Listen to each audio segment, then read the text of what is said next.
That's not what you want to see. No.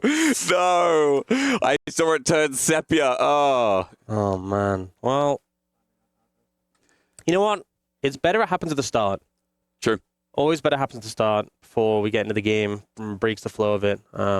We'll find out what it is. We're waiting for an update, and as soon as we know, we'll let you all know at home as well. Especially when it's players' first game at a tournament. Could be something like peripherals, could be something like in-game settings. Normally something that's pretty easy to solve. So hopefully we'll get that one sorted out pretty quickly. But yeah, I think G2, especially with MKOI having just won their match, right? Already got a win on the board, and especially when there's not much opportunity to turn things around with the format at this tournament. You know, 2 losses and you're out, and you can have those 2 losses today. Yeah. So I think, especially with the fact that LEC's other seed has already secured 1 win, they are safe today. MKOI cannot go out today.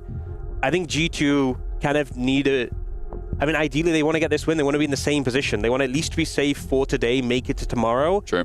Even better would be getting 2 wins on the day and being safe to the next stage of the tournament. But yeah, a lot of redemption, I think G2 looking for this match. And we're in, finally, away from the pause. It was an audio issue, but it is solved now. I see the keys flying over Summoner's Rift as well. Let's get into it. Now, Dan, you already talked about it. It's a lot of send it for FURIA. You know, there's no, I guess, scaling example that can be made of something like the Smold of the Gwen you're talking about in our pick ban.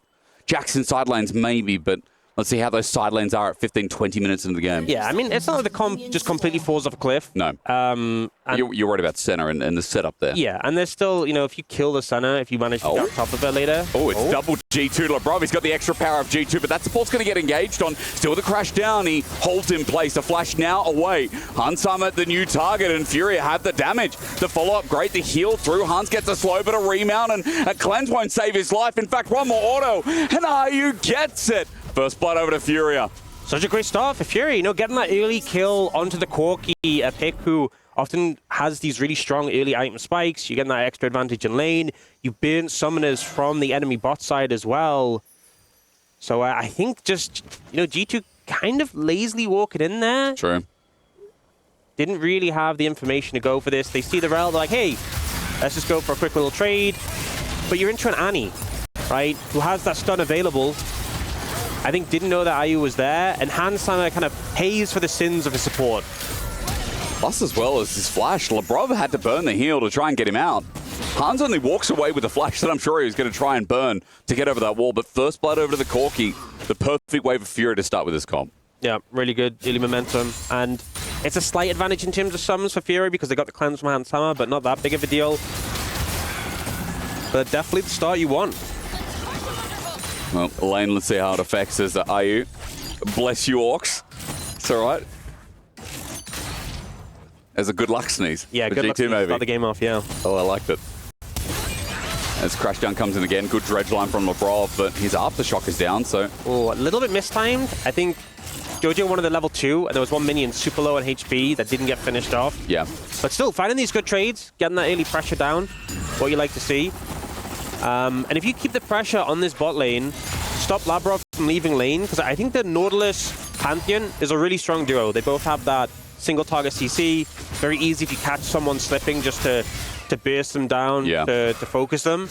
But if you keep that Nautilus trapped in lane, won't get that window. Now, Skewmont heading top. Oh, no, this is not a good Gigo start. has everything, but Broken Blade is trying to chunk him out first. The flash engage, nowhere to move. Gigo down in the dirt. Good start. Good opportunity found there. The stun came out from Broken Blade. I'm not sure if the counter-strike was on cooldown or he just found a window where it was unavailable, but considering... Oh, they did know. Lebrov does have Aftershock this time, though, so Hans gets a bit of soul trading out of it. Yeah, just a fine trade. But considering, you know, this was the sore point, the top lane matchup for G2 last time, I like the Skewmond already finding that early gank, making that happen, and just giving a bit of help towards Broken Blade. Because in isolation, I remember that Aatrox opening up the series. And as an EU fan, that was horrible to watch. Broken Blade getting a bit of a reprieve. You saw the top wave is seeing some good mid lane trades. Looks like top wave is either going to become a slow push or was just frozen so that Gigo has to go on response. The one good thing is that Flash wasn't burned, so Skewmon makes a return. His Flash will be the difference maker that gets him out of dodge. Yeah, I mean, I feel like with these situations, when you have teleport and you end up dying in that situation. It's not the end of the world. Yep. Especially if the kill goes over to the jungler. A return gank, that would really be painful. Yeah. So, you know, Gigo's, he's not out of the game yet, but obviously not an ideal spot to be put in. Right now I see Dude's just TPing back in. It's taking a good amount of poke from Caps on this Syndra. Does have the first strike as well, and I feel like kind of indicative of how the lane has been going. The Syndra really able to find those good trades. On Dredgeline again, but can't get in range. Just that auto attack in the end. Hans Summer, all about those trades so he can get the souls up as well. Left side of your screen, 15 is the count early. I think it was talked about internationally at 20 minutes. It was like 60 souls is good. Beatty carry center. So already within reach as Hans Summer gets the pace on the way. And honestly, if you have a center lane where you can just rapidly trade and have lots of short trades and not die, that's really good for the center, you know? Yep. So situations like this where they are fighting, but the center's not like getting caught out or going down, you're happy with that. So I think Labrov having these frequent trades, Handsome is really appreciating it. It's the back now. I mean, Skumon comes into bot wave, but nothing going to be done. Tattoo's only level 5. Don't have the Cyclone up and available. Labrov trying to bait it out, and they went forward. They were trying to hard push away with Valkyrie, and Ayu's getting punished for it. Forward in the march, and Flash and Cleanse burnt out as well, but it's not done yet. Jojo's going to get a remount. Riptide out, but Labrov with no hook, and getting out his Furia's benefit here, but a lot burnt in the process. That could have been so much worse as well, because Skumond reset, you know? He was there to help escort the wave in, and then he reset. He wasn't waiting around. Imagine if he didn't. Yeah, I mean, that could have been a kill. I don't think it's like a wrong decision from Skumond, because he doesn't really waste any time. He didn't know that Furia going to step up like that, but a great reward there for the G2 bot lane. They get an advantageous summoner trade, and they're going to be able to make that swap up towards the top side. You can see them walking mid first. Yeah. But I noticed with that swap as well, Orcs, bit of minions denied in top. Broken Blade got the push in, so I feel like Ayu got 1 or 2 minions out of that wave, so small little gold advantage for G2 as bot seems to be slow pushing towards him. Tippers comes out in mid in the meanwhile, and Corrupt's not up for 2 minutes, so it's not like this push is going to lead to anything, but Labrov and Jojo just making sure it's all okay. Tipper's going to be in the way so that Puts is not pulled in the meantime. That's one thing when playing Nautilus, when you're into picks like, you know, Annie or Ivan or anything that has like a minion. Oh, yeah. So annoying. Even into a Wukong who can clone out. Yeah. Line, right? Just anything that has something that can just block your dredge lines makes it so much more difficult to play into, because you can see Labrov was looking for the angle there, and it looks like a good angle. The Annie just gets blocked, doesn't find it. Tati gonna take the dragon in this situation pretty much for free, so happy to pick that one up. You can see on the other side, Skumon going to punish him and look to take away his red buff in return. No real response in time. You can see Tatu did reset, but I don't think he's going to be in position soon enough. If Labrov gets anything here, there is a Pantheon ult to Skyfall down. Skumon, his finger on the trigger. Caps also gets mid-push, so it's not like Toots is going to sacrifice that and move. I mean, look at the vision control now in this jungle. It's huge, isn't it? Tatu spotted. The death thumbs up comes through. But yeah, Skumon doesn't really need to overstep here to contest these Krogs. They've already established a lot of vision here. We've just seen Caps go for the reset, so they'll start to back away. But he got the red buff. He is looking at the Raptors. This could be a little riskier. An overstay, maybe, you think? Yeah, I think with Touch is in more of a position to move. So he will just back away from that one. And I think that's the right call. Let's just track this early slow game. Slow early game. Let's try that for English. It's a 700 gold lead just about for top, and that's off Broken Blade getting attention. And the fact that Gigo so far has been struggling. I mean, it's a complete role reversal from what we've just recently seen in the last best of 5 between these two teams. I mean, we did get that gank top lane, but I don't think that really explains the huge lead that Broken Blade has. I mean, obviously, Renekton pretty strong in these early matchups, but Broken Blade been doing a lot to try and redeem himself. Now, looking at these scrubs, both top laners have TP if they want to join. Tatu is trying to find a way in, but he is on vision. One taken, but Pantheon's Q with Smite there. You see it. 2 should be a quick take as Labrov is going to be the target. Cyclone early, but Tatu's going to flash. Second version of the Cyclone, getting down Labrov quite low, and with an auto, Tatu takes the kill. Skumon can't get there in time. He's taken 2 grubs at the cost of Labrov's life. Yeah, Labrov maybe a little bit overextended. Wanted to give the support to Skumon, and you know, it's talked about on the desk before this how sometimes the synergy between this jungle and support not quite there, and I think this disconnect does get punished by FURIA. I don't think it's a big deal that they get 1 grub, you know? Yeah. G2 get the advantage to get the 2 grubs, but Labrov going down there feels a bit unnecessary, but a good punish from FURIA to get that kill.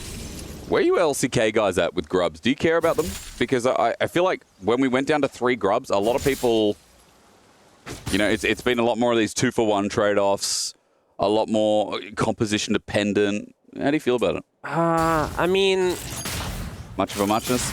It's one of these things where, like, if you can deny the third, great, but it's like... Would I rather have a dragon or would I rather have grub? I mean, again, it depends on the comp. Yeah. But I feel like dragons are more often leading to wins, right? They feel more universal. Dredgeline, there's the clone. You talked about the interaction, and we see it again. But Toots is coming in. A punish onto Labrov. No stun yet. Tibbers comes out. 3 members there. Skewmon goes on enemy jungle, and Tibbers sent packing back over to Toots. With the ult from Caps as well. There's no kill, but a scatter the week might make one happen. Jojo is running for his life while coming into Ayu into melee range. Still works out. His Gatling gun shredding down. Skewmon for a re-engage while Broken Blade is joined in. But he's found a clone with his W. Still enough for the Dominus to Q spin, and Broken Blade picks up a kill, but in the end, FURIA is still getting a trade back. Yeah, considering that was a 1-for-1, kind of surprising, because I feel like G2 had a lot of power there, especially with Renekton moving over, but maybe a little bit of split focus. Still, they get control of the area, but a 1-for-1, I think they could have got a bit more, especially as now Ego gets that plate in the top lane as well, a bit of gold in his pocket. And the question is whether that trade's really going to matter too much, because the kill over to Broken Blade still keeps him in that lead quite healthily, picking up the wave on top of that as well. I mean, this Crocodile is going to be strong. Stride Breaker soon too as well, right? You know, we have an advantage in the top lane, advantage in the jungle. This trio on the top side for G2, which is their mid-game strength, really feels online as they're approaching their one-item spikes. The mid-jungle already has it. Broken Blade's going to be close. And, oh.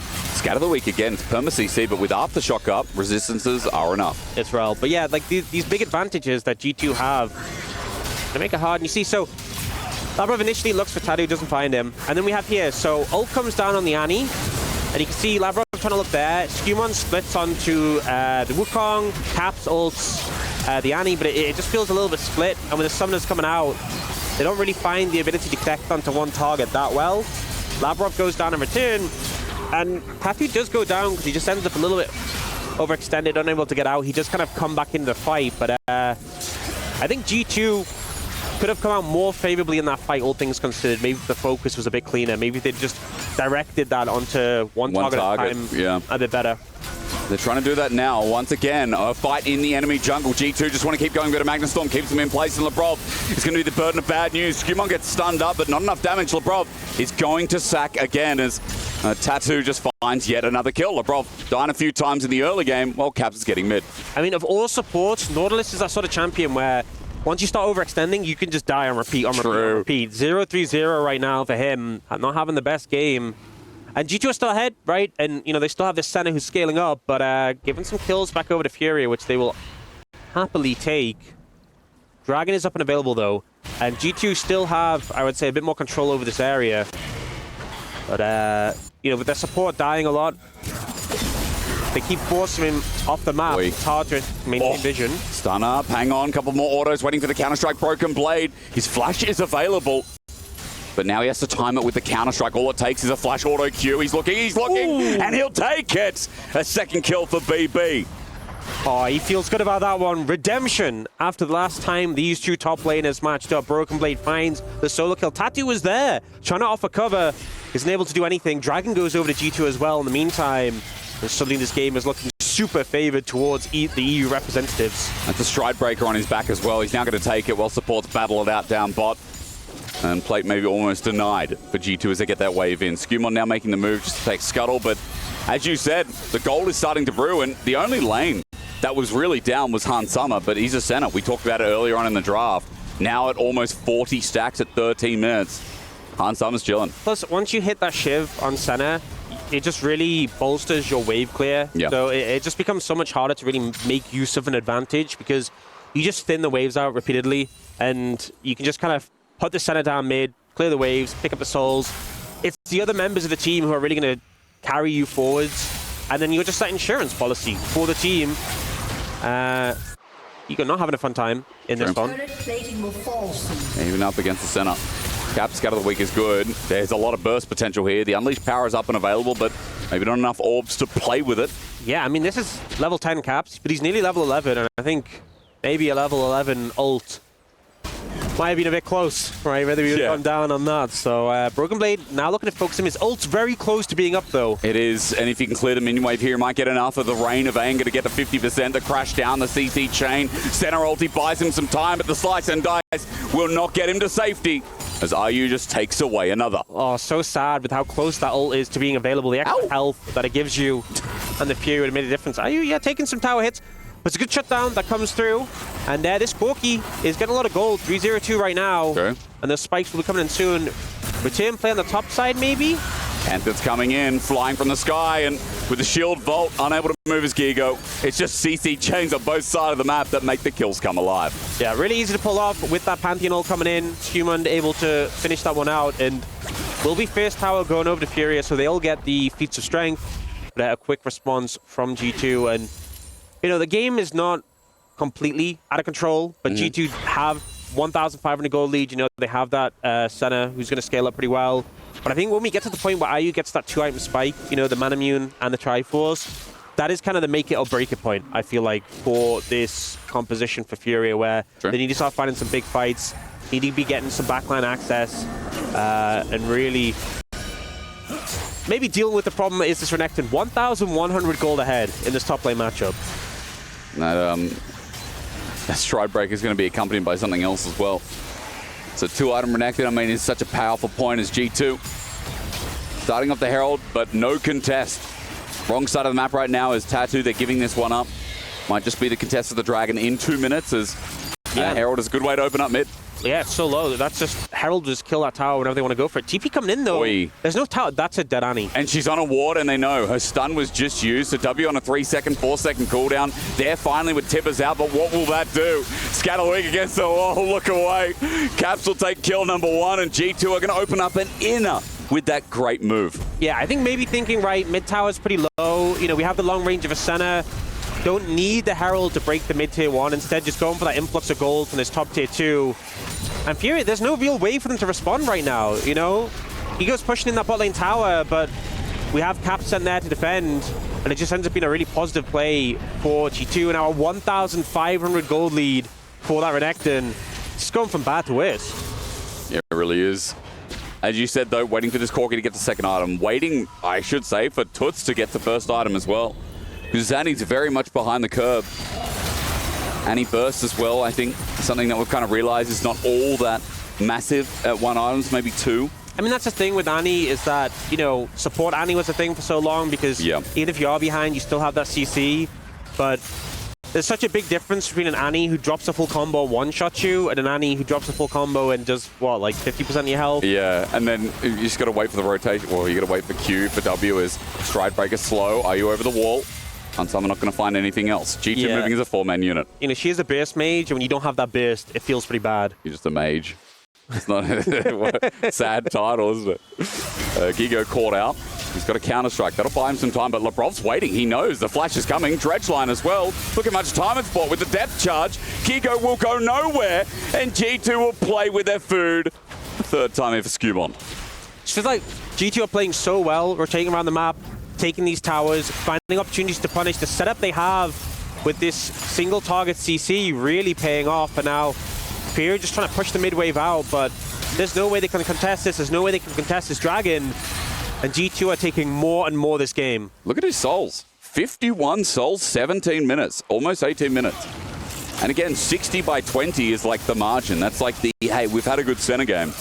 Yeah, I mean, all that early trading has really paid off. It really has, yeah. And the thing as well with the AD carry center is obviously the reason whether she's played AD carry or support always comes down to like how much souls she gets based on, you know, the balance changes. But you're always going to get less souls as an AD carry compared to like the fasting center, right? It's because you get the items in return. But if you're able to farm more souls because of the trading, it feels so good if you get those souls online quicker as the AD carry center when you get the items as well. So Handsam are feeling great this game. We have items online for Caps as well. He's got the torch and the cosmic drive, so the dots gives you that constant movement speed. So valuable on a Syndra in those fights. Plus the ability to just walk away after you get your pick or after you get your setup right. Feels nice as a 1v1. Tipper's going to come down, but Toots, it doesn't end here. Broken Blade has his flash available. No Q damage. Might help out Toots surviving here as he looks for the chase. Yeah, Alt-Bin was looking for it, doesn't find it. I mean, Tibbers is a pretty short cooldown, so it's not a big deal for Tuts to end up binning it, but yeah, the Renekton is scary. Mirk as well just means harder to keep down. Oh, round two. Stun is up. Stun is up? Yeah. Tibbers is still up and available, and there's members collapsing. Oh, they've spotted. They have, but not too far out of range. Yeah. Takes a good window to dip out of that situation. And FURIA, you know, we are approaching that spike I was talking about. It's not stacked yet, but I feel like it's not enough. You know, you have a 0-4-0 Jax in the top side. Yes, the Corki is approaching a point where the Corki is going to feel a bit stronger. But how are you going to cut through this Renekton? Yep. How are you going to deal with all this CC coming in? You know, if Labrov presses ult on you in a fight, and then the follow-up is Skewman, maybe flash stuns you, is it even relevant that the Corki is strong? And if you have a strong Renekton as well, if Broken Blade gets on him, with Black Cleaver built from Hansummer as well, he's just shredded. He's dead. Any armor he's going to have is going to collapse. Like, Tarbies will not save his life. So I'm curious here. Fight might be starting off soon. While Atakan's up in 5 seconds down in bot, FURIA think, well, this might be the fight we have to take, try and force it. TP up for Gigo as well, as 4 members hover around for that potential pick. They are looking for Labrov here, though. Maybe nearly pick. They're going to find him. It's a stun. It's a crash down. And there you go, Labrov. Nothing else? No, he flashes over. Tattoo doesn't want to commit the Cyclone right before a potential fight. That's the thing. That's just the base mage. He's just a mage. Doesn't have the base to take out the Nautilus. And now Labrov... Scatter the weak. He has to cleanse away. Gigo's in now, though. Cap stepped up to the wave. Gigo trying to punish his Skewmon. Is out of Counter-Strike range over the wall. They're going to find Hansummer, though, but he gets a root, and now they're deep. Tattoo has no way out. Flash away from Scatter the weak. G2 are playing back the fight. Now, Wukong's lost his ulti. He's lost his flash.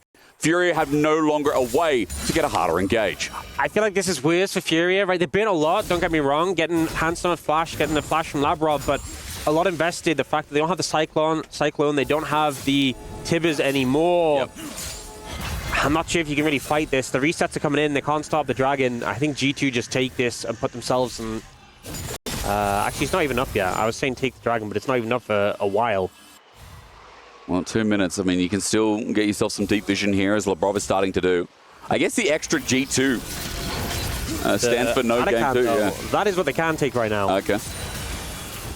We'll hold off on that. GG2 Labrov is just going to zone off for now. Tattoo comes in, remember, only ulti on the Rel. Rel is big here. If they're all stacked around the Atakan. Jojo need one hell of a 5, man. He's angling for it at 5k, but Broken Blade goes right. The rest of G2 go left. He's going to Hex Flash, and they're out. Looking for a quick reset on the Atakan. G2 are not going to flip the game over it, but instead Labrov is looking for a hook at 4k. Toots is going to flash in with Tibbers. It's a bit split, though, as the ulti from center lines the darkness. Jojo got his engage, but it won't matter because onto Skewmon. He'll perish shortly afterwards with the dredge line going to max range, and G2 losing only 1. That deep charger keeps everyone else alive. G2 wipe them clean. Not able to find the backline, not able to connect onto the key targets. G2 respond in force, and only the support is sacrificed. Hansummer freeing, Caps doing so much damage. And it feels like the damage in this game is done. 7,000 gold lead. Atakan secured as well. 34 pedals in pocket. It's amazing how the snowball this game from the ult comes through, but the cleanse is there. The shield to protect Caps, and then, yeah, Rel gets on the Caps, but there's no follow-up. You know, the rest of the team is trying to find something, but the damage is just shredding them. And Ayu, that Corki, only really able to trade 1 for 1. Okay.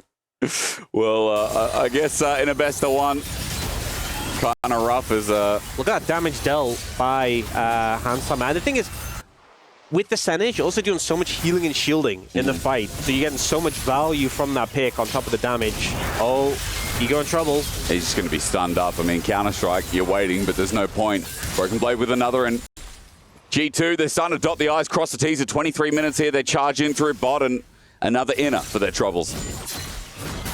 Yeah, it feels like inevitable at this point. 73 stacks on this center now.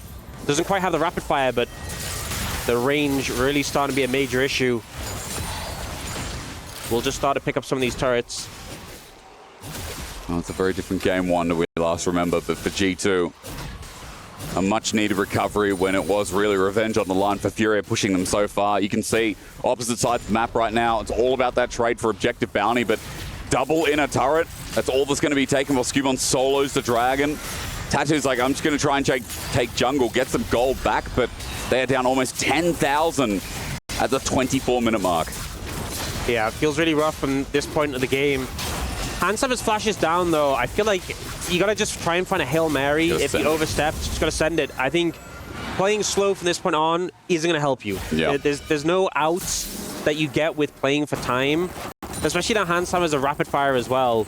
I think you just need to go for some sort of crazy engage, but the window's closing. Once that flash is back up and available, I think the window is gone. Also, I mean, we talked about a lot of people getting in the way. Broken Blade has already got himself a Asterix Gauge. Third item's going to be Spirit Shojin here, most likely. Extra HP. Broken Blade's 4,000 gold ahead. That's one way to say he's back. I mean, all it took was one gag a second before Orcs. Skewmon went up top once, and Broken Blade maintained and developed an even healthier lead throughout the game. The thing is, like, the gank definitely helped, and it was a good move from Skewmon. It was more than that, right? Yeah, I think, you know, the individual performance from Broken Blade, I think he maintained that. He was playing well. You know, the matchup is going to be Renekton favored early, but he built up a massive lead, and then from then on, just continued to find angles and find value on this pick. And now he's an absolute monster. You know, biggest lead in the game in a matchup where we saw him get outclassed earlier this last month. It wasn't that long ago, and maybe now caught out. He's going to slice and dice, stunned up, and double Cyclone, Broken Blade. We're just talking about him, but can you kill him? The new question arises as the send-up is real. FURIA in this choke now need to get up because Caps is looking for a new angle. Dredgeline in, flash over from Gigo. Being smart and getting Caps, yes, that's one thing. Somehow FURIA get out with all 5 heads alive. Trying to come into the rectum, but he's just so tanky and the damage just isn't there to cut through him. Unfortunately, not able to finish him off in time. And they don't even end up getting his flash, you know? You know whose flash they get? Labrov's again. That thing's been on cooldown this whole game. True. He's 0, 4, and 9. And for a reason, you know, that's what I said at the start of draft. I like Labrov on engage. And if it's like this, that's fine. I mean, seeing Labrov just kind of send it. You know, I think sometimes, look, some of his stats win ideal. Yeah, I'll admit it. I agree. But sometimes you just need to send it, right?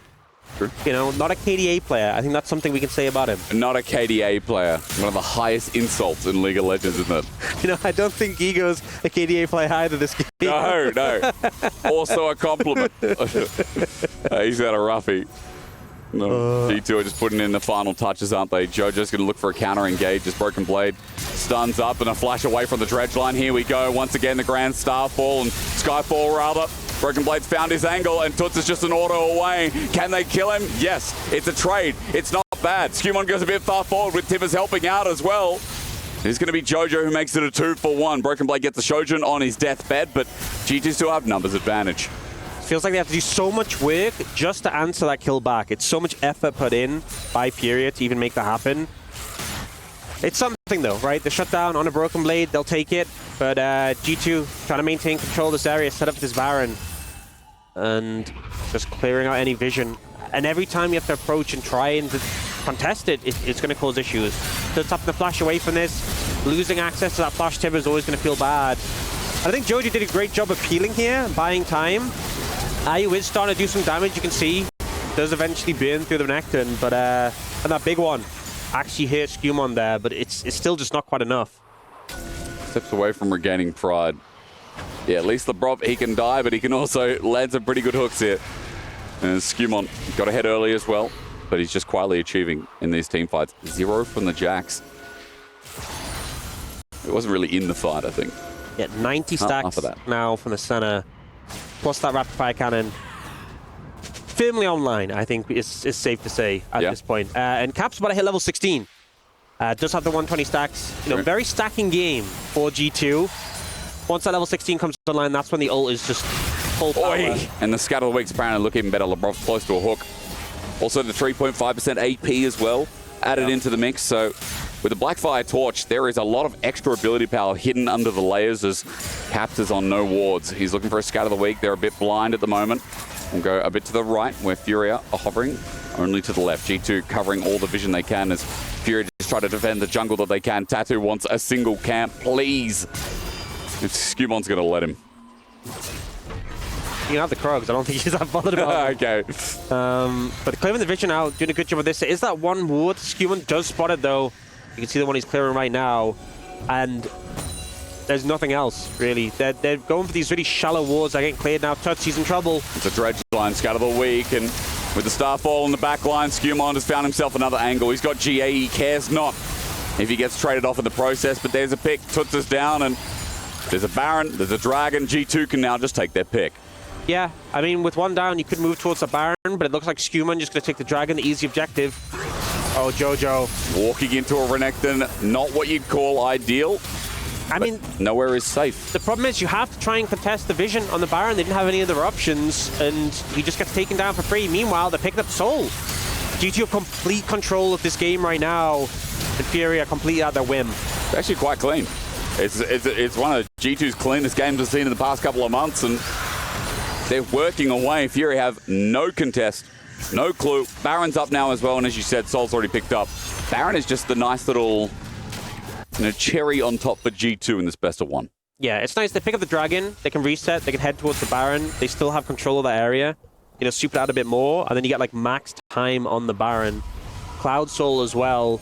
The extra movement speed for things like the Senna, things like the Syndra are valuable. I just don't think you can walk up this far, especially when you don't have Flash. True. But it just feels like an impossible situation, though. You're just being choked out of vision so frequently. Jojo now trying to clear it out, but the timing, the window is short. You can see members of G2 moving over. The opportunity to get vision has ended, and it's already just being cleared out immediately. And you can see G2 are being really good, really effective at ensuring like there aren't any bonus wards. There is that one again, you can see just at the top of the screen. Yeah. But that doesn't show the Baron, you know? That gives some information, but Tattoo is still like, what if they're doing it? And then maybe, as Labrov comes over the wall, they feel safe for now, but not again when a Scatter the Week lands, and Han Sama is hitting from a screen away. Tut's trying to use his stun, but the stun comes out. Skewmond jumps in with Labrov at his whim, and once again, the fights might look messy at surface level, but every time Caps lands a Scatter the Week, it's just over to another degree. Slowed down as Gigo while the rest of the fight happens around mid. Skewmond, again, GA makes him inevitably safe. A Scatter the Week won't land this time, but while Gigo dies, off to our left. Tattoo is just dead on our right. What more can you say apart from the fact that G2 are smurfing on FURIA in their opening game of EWC? They had something to prove after the last time these two teams matched up. And G2's performance at MSI, they really wanted to make it clear that they're the stronger team in this game.